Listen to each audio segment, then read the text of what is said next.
Ito na ba ang historical funds ng DepEd na 4% ng GDP? Nakatakdang solusyonan ang pinakamalaking problema ang kinakaharap ng bansa sa sektor ng edukasyon.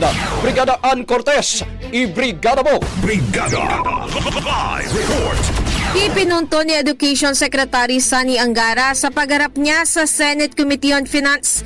Nabatid niya na kumakaharap pa rin hanggang sa ngayon sa malaking hamon ang sektor ng edukasyon. Kaugnay nga nito, sinabi ni Angara na ang kanilang proposed 928.52 billion pesos na pondo para sa susunod na taon ay kanilang itutuon sa pagpapagawa ng mas maraming classroom, pagbibigay ng sapat na nutrisyon sa mga mag-aral at maging pagsuporta sa digital tools na kailangan ng mga guro. Ang pondong ito ay may tuturing na historical dahil katumbas nito ang 4% ng gross domestic product ng Pilipinas.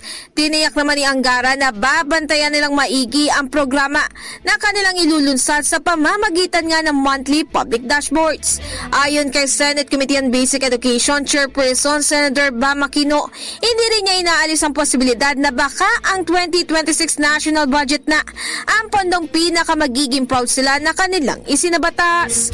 In the heart of changing lives, ako si Brigada Ann Cortez ng 105.1 Brigada News FM Manila, The Music News Authority. Brigada Balita. Ang bahaging ito ay hatid sa atin ng Standout ES4 Capsule. Simulang tuparin ang pangarap ng iyong anak. And starting now,